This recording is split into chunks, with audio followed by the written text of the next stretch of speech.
சமூக நீதி பேசக்கூடியவங்க ஏன் அண்ணன் அண்ணனை உள்ள ஆட்சியில் வந்து ஏன் பங்கு எடுக்க வைக்கல? அவங்க இப்போ அவங்களுக்கு ஒரு அமைச்சர் கொடுத்துருக்கலாமே.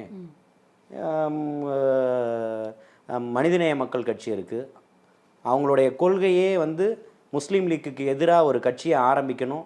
ஏன்னா திமுகவோட அவங்க தொடர்ந்து கூட்டணியில் இருக்காங்க. திமுகவினுடைய பிரதிநிதியாக தான் அவங்க பார்க்கப்படுறாங்க.